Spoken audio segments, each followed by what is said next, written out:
Moment என்ன மாதிரியே நம்ம நாடு நோண்டியா இருக்கு. எந்திரிச்சு நடக்கவே தலைவா. ஓ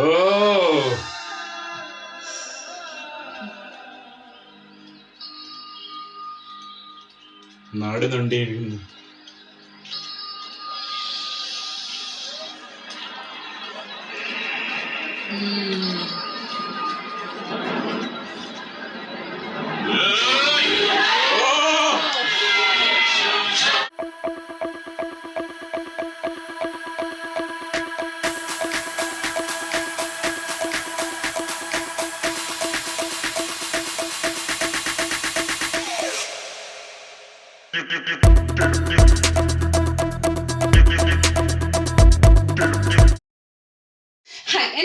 പുതിയ റിയാക്ഷൻ വീഡിയോയിലേക്ക് സ്വാഗതം. അപ്പൊ നമ്മൾ ഇന്ന് റിയാക്ഷൻ ചെയ്യാൻ പോകുന്നത് ആക്ഷൻ കിങ് അർജുന്റെ മുതൽവൻ മൂവിയിലെ ആ ലാസ്റ്റ് സീനിന് ശേഷമുള്ള സീനാണ്. അപ്പൊ കഴിഞ്ഞ സീനിൽ നമ്മള് ഫുൾ അങ്ങനെ ദ്രോഹിക്കുന്നതായിട്ട് നമ്മൾ കണ്ടത് അല്ലെ. പ്രത്യേകിച്ച് ആ വീട് തകർത്തു. അത് മാത്രമല്ല, അതിന് മുന്നേ മുതൽവനിട്ട് നല്ല പണിയും കിട്ടി, അർജുനിട്ട് നല്ല പണിയും കിട്ടി. ആ ഒരു സംഭവങ്ങളൊക്കെ ഉണ്ടായിരുന്നു. അപ്പൊ അതിന് ശേഷം എന്താണ് വരാൻ പോകുന്നുള്ളത് നമുക്ക് നേരെ ആ സീനിലോട്ട് റെഡി അല്ലേ? തുടങ്ങിയാലോ? യെസ്. ഇനി പൊളിറ്റിക്സിലോട്ട് കേറോ ഇല്ലയോ പക്ഷെ പറയുന്നത് ഞാൻ എന്ത് ചെയ്താലും ഇനി പൊളിറ്റിക്സിലോട്ട് ഇല്ല എന്നൊരു സംഭവമാണ് പറയുന്നത്. പക്ഷേ അവിടെ ഒരു യെസ് ഡിസിഷൻ എടുക്കുന്ന പോലെ ഉണ്ട്. അല്ല അതുപോലെ ആയിരിക്കണം, കാരണം വേറെ വഴിയില്ല, രണ്ട് ഓപ്ഷനേ ഉള്ളൂ. അതല്ല മുതൽവൻ പേര് കൊടുത്തു.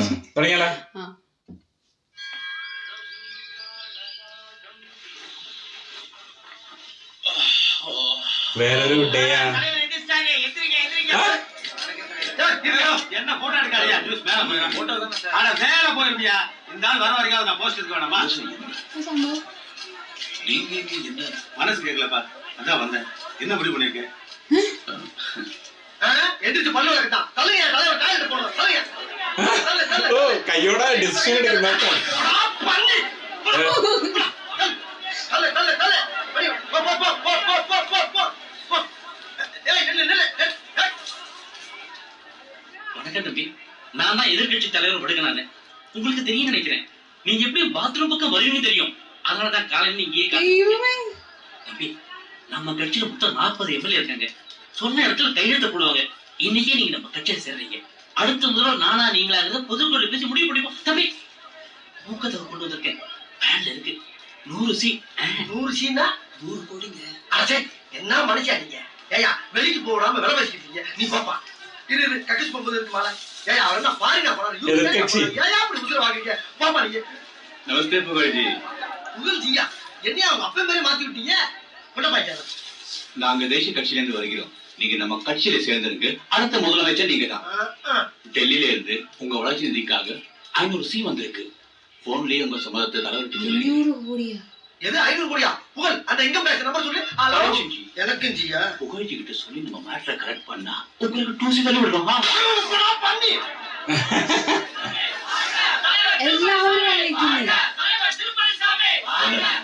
தம்பி, நான் கூட்டணி கட்சி தலைவர் திருப்பதி சாமி. நீங்க அரசியலுக்கு வர உங்க ஆதரவு எங்களுக்கு மட்டும்தான் அறிக்கை விட்டா போதும். உங்களை மானசீக தலைவரா நாங்க ஏத்துக்கிட்டு நீங்க ஒரு நாள் செய்த ஆட்சியை நாங்க தொடர்ந்து செய்யறோம். ஓ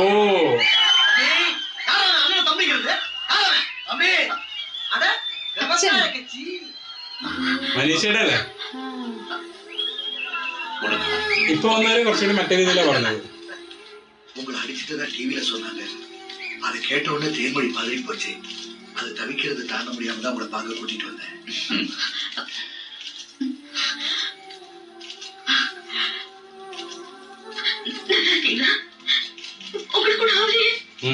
பரவாயில்ல தேன்மொழி.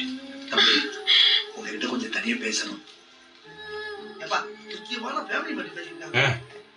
டிவியில ஆளுக்காடு உங்க பேரை சொன்னதை கேட்ட உடனே எனக்கு ஒரே கலவரமா போச்சு. எங்க எல்லாருமா சேர்ந்து உங்களை அரசியலுக்கு எடுத்துருவாங்களோன்னு பயமா இருக்கு. அரசியல் வேண்டாப்பா. ஒரு தடவை அரசியலுக்கு போயிட்டா சாகர வரைக்கும் அதுல இருந்து விழவும் முடியாது, அமைதியான வாழ்க்கை வாழவும் முடியாது. இதை ஏன் சுயநலத்துக்காக சொல்லல, ஒரு பெத்தன ஸ்தானத்துல இருந்து சொல்றேன். நீங்க முடிவெடுக்கிறதுக்கு முன்னாடி உங்களே நினைச்சிட்டு இருக்க தேன்மொழிய ஒரு நிமிஷம் நினைச்சு பாருங்க. புகழ், இந்த பொண்ணு எனக்கு ரொம்ப பிடிச்சிருக்குப்பா. பேசாம இந்த பொண்ணை கல்யாணம் பண்ணிக்கப்பா. அரசியல்வாதிகள் கண்ணில் படாத இடமா போய் பார்த்து செட்டில் ஆயிடும். முடியாது, இப்ப எல்லாம் என் control ல இருக்கு. பண்ணி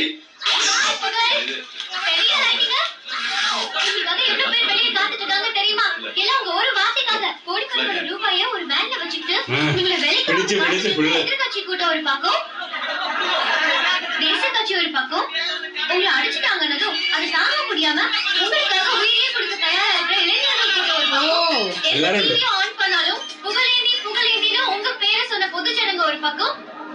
எல்லாத்துக்கும் மேல அரசியல்ல இது ஒரு புதிய திருப்பம்னு இந்தியாவிலேயே CNN, BBC உலகம் கூட ஒரு பதிலுக்காக காத்துட்டு இருக்காங்க. நீங்க என்ன முடிவு பண்ணிருக்கீங்க?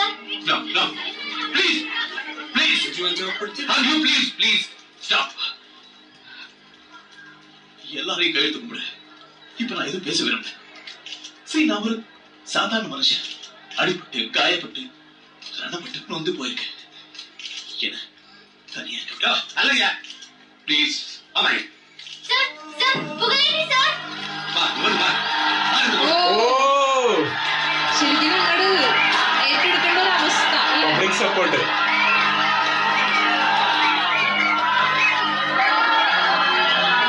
ഇറങ്ങിയേ പറ്റുള്ളൂ അവസ്ഥയല്ല അല്ലേ? കാരണം അത്ര ആൾക്കാരല്ലേ. புகழ், இதெல்லாம் காசு கொடுத்து கூட்ட கூட்டமா? குடிக்க சாராயமும் கடிக்கு கருவாடு கொடுத்து லாரி லேட்டு வந்த கூட்டமா? இதெல்லாம் தானா சேர்ந்த கூட்டம். தானா சேர்ந்த கூட்டம். ஒரு நல்ல தலைவர் வரமாட்டானா? ஒரு நல்ல ஆட்சி அமையாதா? ஒரு நல்ல எதிர்காலம் அமையாதா? ஏங்க ரேகத்து பாரியா? இன்னைக்கு இருக்கிற நிலைமை எவனை கேட்டாலும் டாக்டர் ஆளுங்கிறான், இன்ஜினியர் ஆளுங்கிறான், வக்கீல் ஆளுங்கிறான். எவனாவது ஒருத்தன் அரசியல்வாதி யாரும் இருக்கிறானா? கேட்டா அரசியல் ஒரு சாக்கடை பாருங்க. சாக்கடையா இருந்தா எனக்கு சுத்தம் பண்ண வேண்டியதானே? அதை விட்டு கண்ட அரசியல்வாதிகள் நாட்டை கொடுத்துட்டு அந்த நாடத்திலேயே வாழ்ந்து பழகிட்டாங்க. இந்த மாதிரி வேலைகள் என்ன நினைக்கிறாங்க? ஒரு நல்ல படிப்பா இருக்கிற வேலை, கண்ணுக்கு லட்சணமா ஒரு பொண்ணை பார்த்து கல்யாணம் பண்ணிக்கணும். அப்புறம் 45 வயசு வரைக்கும் குருவி சேர்த்துற மாதிரி சேர்த்து அவுட் ஆஃப் சிட்டில ஒரு ஆறு இடத்த வாங்கி 800 ஸ்கொயர் ஃபீட்ல ஒரு வீட்டை கட்டி மஞ்சள் பெயிண்ட் அடிச்சுக்கணும். அப்புறம் ஈஸ்டர் போட்டு உட்காந்து இன்டீரியர் படிச்சுட்டு தன் குடும்பம் தம்பொண்டாடி தன் பிள்ளைங்க வாழ் சேர்த்து போங்கயா. இப்படி தன் குடும்பம் தமிழ் பெருசுன்னு மகாத்மா காந்தி ஒதுக்கியிருந்தாருன்னா நம்ம நாட்டுக்கு சுதந்திரம் கிடைச்சிருமா? தாமஸ் ஆல்வா எடிசன் கிடைச்சிருந்தாருன்னா கரண்ட் கிடைச்சிருமா? இப்படி கிரகாம்பல் கிடைச்சிருந்தாருன்னா இப்ப எவனும் டெலிபோன்லயும் செல்லாலையும் பேசிக்க முடியாது. பட்டுப்பூச்சி கூட தான் செத்து போறதுக்கு முன்னாடி தான் எச்சினால 100 வருஷம் பேர் சொல்ற மாதிரி பட்டு நூலை கொடுத்துட்டாயா சாகுது. நாமெல்லாம் மனுஷங்கப்பா. இவன் யாருப்பா? இவனுக்கு உங்களுக்கு என்ன சம்பந்தம்? இவன் எதுக்கு உன்னை பாக்குறதுக்காக காலையில் 5 மணி உட்காந்து இருக்கணும்? தம்பி, எதுக்கு வந்த?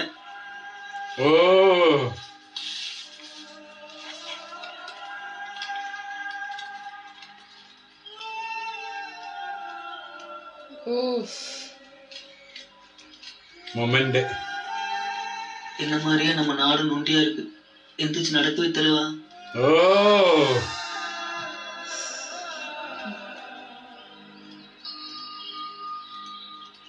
നാട് നൊണ്ടിയിരിക്കുന്നു.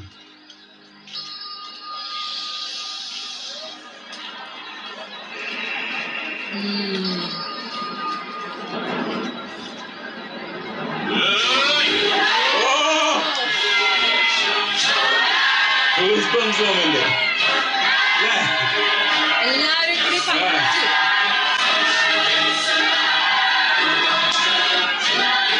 ഇപ്പം മറ്റേവർക്കാണ് പ്രശ്നം വരുന്നത് അല്ലെ? മനുഷ്യൻ അച്ഛൻ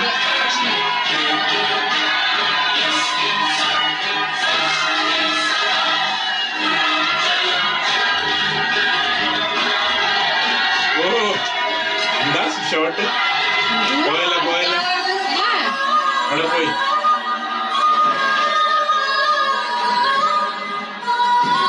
അതാണ് നേരിലുള്ള പൊളിറ്റീഷ്യന് സംഭവം പണിയിട്ടെന്നുള്ള സംഭവമാണ്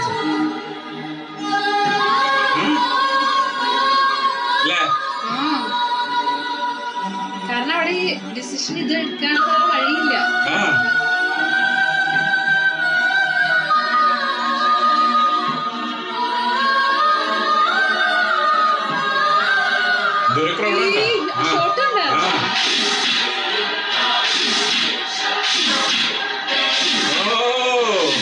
മൊത്തത്തില് സ്റ്റാൻഡ് ചെയ്ത പോലെ അല്ലേ?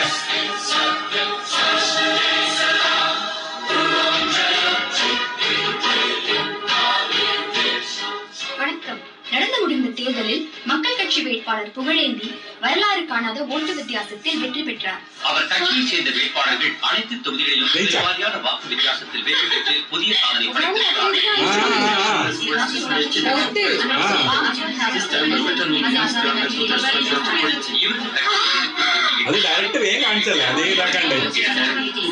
உலக அரசியல் வரலாற்றிலேயே 97% வாக்கு பதிவாகி இருக்கிற முதல் முறை ஒரு 28 வயது இளைஞர் ஒரு மாநிலத்தின் முதல்வராக பதவி ஏற்பதும் இதுவே போட்டியிட்ட அனைத்து கட்சி வேட்பாளர்களும் டெபாசிட் இழந்தனர். உலக அரசியல் வரலாற்றிலேயே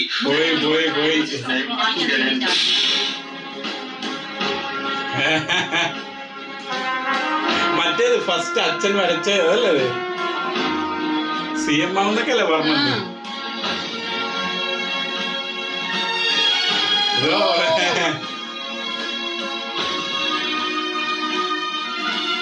ഓ ഇത് ക്ലാസ്സിക് ബീജോട്ടെ ഈ സാധനം.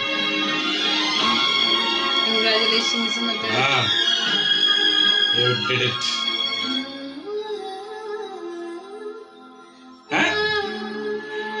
അതെവിടുന്നാണ് അല്ലേ?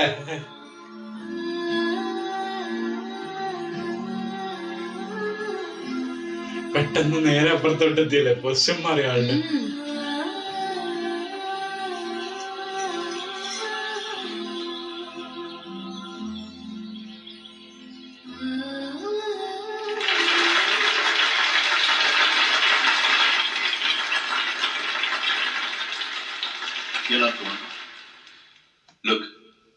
நான் உங்ககிட்ட எல்லாம் எதிர்பார்க்கறது என்னன்னா, நான் ஒரு நாள்ல செஞ்சதை நம்ம எல்லாருமா சேர்ந்து நிரந்தரமா செய்யணும். அதை சிறப்பா செய்யணுங்கிறதுக்காக ஒவ்வொரு துறைக்கு 2 அமைச்சர்களை நான் நியமிச்சிருக்கேன். ஒரு விவேகமுள்ள முதியவர், ஒரு வேகமுள்ள இளைஞர்.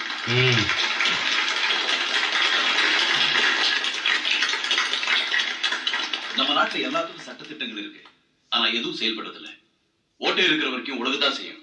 தப்பு நடக்கிற வரைக்கும் நம்ம எவ்வளவுதான் திறமையை ஆட்சி நடத்தினாலும் அது வேஸ்ட் தான். முதல்ல தமிழ்நாட்டுல எந்த மூலையில என்ன தப்பு நடந்தாலும் நமக்கு தெரியணும். உடனே அந்த தப்பை நம்ம சரி செய்யணும். தப்பு செஞ்சவனுக்கு தகுந்த தண்டனை கொடுக்கணும். அதுக்கு புதுசா நான் ஒரு திட்டத்தை அறிமுகப்படுத்த போறேன். புகார் பெட்டி. இந்த புகார் பண்ற வசதி தான் எல்லா துறையிலும் ஏற்கனவே இருக்கே. அப்புறம் ஏன் தப்பு நடக்குது? ஏன்னா அது கை கெட்ட தூரத்துல இல்ல. அது மட்டும் இல்லாம அதுல போடப்படுற புகார்கள் அது சம்பந்தப்பட்ட அதிகாரிகிட்டே போய் சேர்றதுனால அவங்க எந்த நடவடிக்கை எடுக்காம பூசி முடிக்கிறாங்க. அது ஒரு செயல்படாத சம்பிரதாய பெட்டியாவே இருக்கு. ஆனா இந்த புகார் பெட்டி நம்ம தமிழ்நாட்டுல ஒவ்வொரு தெருவுலயும் இருக்கும். தண்ணி வரலன்னாலும், லைட் எரியலன்னாலும், ரோடு சரியில்லைன்னாலும், கலப்படம் நடந்தாலும், லஞ்சம் வாங்கினாலும், IPS IAS மந்திரி அவ்வளவு ஏன் நானே தப்பு பண்ணாலும் பொதுமக்கள் தைரியமா இதுல எழுதி போடலாம். 24 மணி நேரத்துக்குள்ள நடவடிக்கை எடுக்கப்படும். அதிகபட்சம் 1 வாரத்துக்குள்ள எப்பேற்பட்ட பிரச்சனையா இருந்தாலும் சரி செய்யப்படும். இதுக்கு நான் ஒரு தனித்துறையை அமைக்க போறேன். அது புகார் துறை. அது என்னுடைய நேரடி கட்டுப்பாட்டுக்கு கீழே இருக்கும். என்னைக்கு இந்த புகார்கள் எல்லாம் கொஞ்சம் கொஞ்சமா குறைஞ்சு இந்த புகார் பெட்டியில காலியாவதோ அன்னைக்குதான் ஒரு நல்ல ஆட்சி நடக்குதுன்னு அர்த்தம்.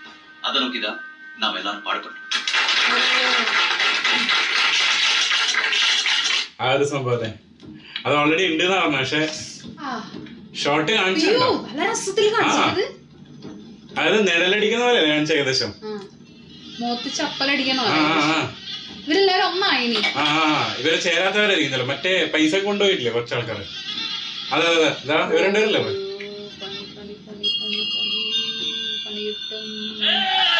ഓ എതിർകക്ഷി വലിയ സ്ട്രോങ് ആവാൻ നോക്കുന്നു എല്ലാരും കൂടി ഒരുമിച്ച്. நேத்து வந்த சின்ன பையன் ஒரே எலெக்ஷன்ல நம்ம அத்தனை பேர் அரசியல் வாழ்க்கைக்கும் ஆப்படிச்சுட்டாங்க. இனிமே இவன் ஆட்சியில இருக்கிற வரைக்கும் நம்ம அரசியல் பண்ண முடியாது. பேசாம சொந்த ஊர்லயே கடைக்கண்ணி கட்டி குழந்தைக்க வேண்டியதுதான். அது அவ்வளவு சுலபம் இல்ல. என்போர்ஸ்மெண்ட் டைரக்டரேட்ல சொல்லி நம்ம பிளாக் மணி எல்லாம் நோட்ட ஆரம்பிச்சிட்டான். போன ஜென்மத்துல பெருச்சாலியா இருந்திருப்பான் போல இருக்கு. பழைய ஃபைல் எல்லாம் நோட்டி மொத்தம் 800 சொச்சம் கேஸ் பதிவு பண்ணிருக்காயா. நம்மள கூடி சீக்கிரம் உள்ள தள்ளாம விட மாட்டான். நம்ம முந்திக்கணும். அவனை போட்டு தள்ளுற தவிர வேற வழி இல்ல. சின்சாமி என்னக்கையா பாம்பேல ஒரு பார்ட்டி இருக்குன்னு சொன்னால? ஒண்ணு இல்லைங்க, 9 இருக்கு. திராவகம் பேசுறவன், கழுத்தை வெட்டி போடுறவன், AK-47 பார்ட்டி, விஷம் வைக்கிறவன், ஊசி குத்துறவன், வெடி வைக்கிறவன், வெடி வைக்கிறவனை கூட்டான். அதான் நம்ம ஊருக்கு தொன்று வழக்கம். மற்ற மேல பழி போடுறதுக்கு வசதியா இருக்கும். വെടിവെക്കുന്നവ കൊണ്ടുവരാൻ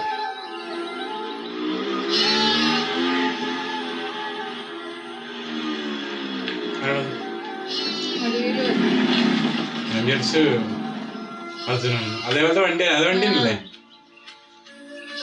புகழந்தி இந்த அன்பளிப்பு உங்களை கொடுத்துட்டு வர சொல்லுங்க. വിളിക്കാൻ ആ കാലത്ത് அதான் ഫോണാ? கிராமத்து பொண்ணுக்கு செல்லா இருக்கணும். சிஎம் தான் லைன்ல இருக்காரு. ஓகே பட்டன் அமைக்கிட்டு பேசு. ஹலோ ஹலோ, நான் போறேன், நீ பேசிட்டு. எப்படி இருக்க தேன்மொழி? நீங்க என்ன ஞாபகம் வச்சிருக்கீங்களா? என்ன கொள்ளாத தேன்மொழி. நான் பதவி ஏற்றதுக்கு அப்புறம் பிஎம் பிரசிடென்ட் ஏகப்பட்ட புக்கே வந்தது. ஆனா நீ எம்ஜி அந்த நாட்டு புக்கே அது என் மனசுக்கு எவ்வளவு சந்தோஷத்தை கொடுத்து தெரியுமா? உன்னை பார்க்கணும்னு நான் எவ்வளவு துடியா துடிச்சிருக்கேன். என்னை தடுக்கவும் யாரும் இல்ல, பொறுப்பை தட்டி கழிச்சு வரவும் முடியல. நான் நிறைய தடவை செட்டியார் வீட்டுக்கு போன் பண்ணேன். உங்க அப்பா போன் எடுத்து நீ வீட்டுல இல்ல ஊர்ல இல்லன்னு படக்க வச்சுட்டாங்க. அதனாலதான் இந்த செல்போன் அனுப்புனேன். உனக்கு எப்போ என் கூட பேசணும்னு தோணுதோ இந்த செல்ல இருந்து நீ கிட்ட பேசலாம். இனிமேல பார்க்க வரவே மாட்டீங்களா? ஞாயிற்றுக்கிழமை வரேன். ஞாயிற்றுக்கிழமைக்காக நான் காத்துக்கிட்டு இருக்கேன். 6 ராத்திரி 5 பகல் இருக்கேன். அதுக்குள்ள ஏதாவது ஆயிடுமோன்னு பயமா இருக்குங்க.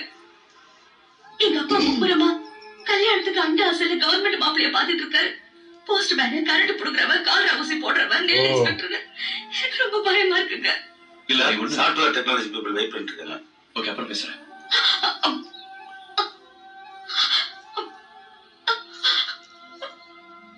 കട്ടായി തുടങ്ങിയല്ലേ?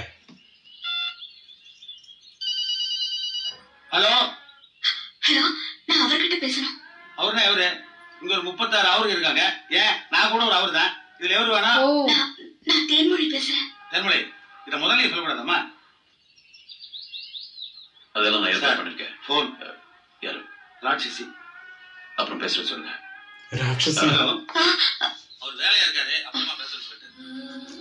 ഓ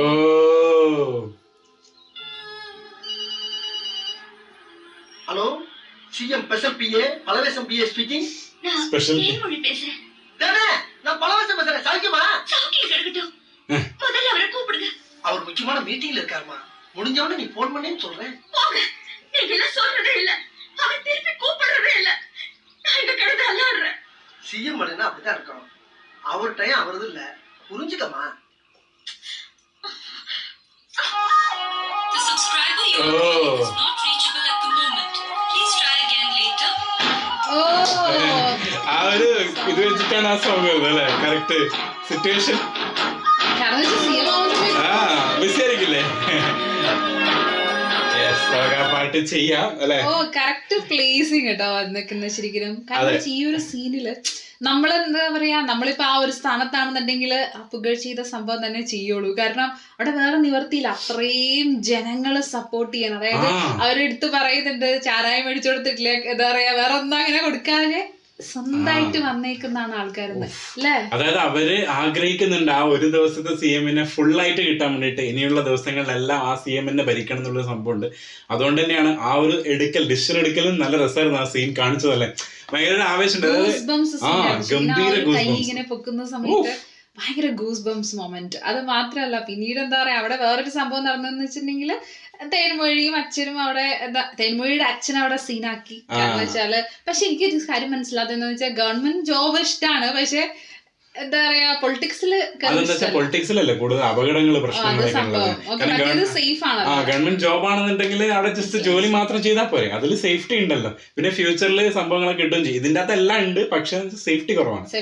അപ്പൊ ആ ഒരു സംഭവമായിരിക്കും. നല്ലവർക്ക് സേഫ്റ്റി കുറവാണ്. പ്രത്യേകിച്ച് ഇപ്പൊ ഓൾറെഡി പൊളിറ്റിക്സിൽ കയറുന്നതിന് മുന്നേ തന്നെ കുറെ പണി കിട്ടി. അപ്പൊ കയറി കഴിഞ്ഞാൽ എന്തായിരിക്കും അവസ്ഥ എന്നുള്ളത് ആ ഒരു തിങ്കിങ്ങിലായിരിക്കും.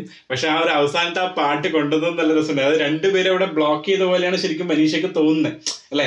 അപ്പൊ അതിന്റെ ഒരു പ്ലേസിംഗിലാണ് നേരെ ആ സോങ്ങിലോട്ട്. കാരണം പണ്ടൊക്കെ ചെപ്പമാണെങ്കിലും കാണായിരുന്നു അല്ലേ, അങ്ങനത്തെ ഒരു അവസ്ഥയായിരുന്നു. പക്ഷെ ഇപ്പൊ CM ആയിരിക്കുന്ന സമയത്ത് ഒബ്വിയസ്ലി നമുക്ക് ചിന്തിച്ചു നോക്കുമ്പോ അത് സാധ്യമല്ല സംഭവം. പക്ഷെ ഇപ്പുറത്തെ ഭാഗത്ത് നിന്ന് ചിന്തിക്കുന്ന സമയത്ത് അല്ലേ, എപ്പോഴും ബിസി, എന്താ പറയാ, സംസാരിക്കാൻ പറ്റുന്നില്ല. പ്രത്യേകിച്ച് നാട്ടിലുള്ള ഒരു പെൺകൊച്ച് അങ്ങനെ ചിന്തിക്കുമ്പോ, കാരണം വെച്ചാൽ അധികം പുറത്തോട്ട് വരാത്ത ഒരാള് ആ ഒരു രീതിയിൽ തിങ്ക് ചെയ്യുമ്പോ എന്താ വിചാരിക്കുക, എന്താ ഇങ്ങനെ ബിസി എന്തുകൊണ്ടായിരിക്കും എന്നുള്ള ഒരു സംഭവം. ആ ഒരു സംഭവം അപ്പൊ അവിടെ തന്നെയാണ് ആ കറക്റ്റ് മുതൽ സോങ് വരാൻ പോകുന്നത്. അപ്പൊ എന്തായാലും നമുക്ക് സോങ്ങിൽ കാണാൻ പറ്റുള്ളൂ. Bye bye.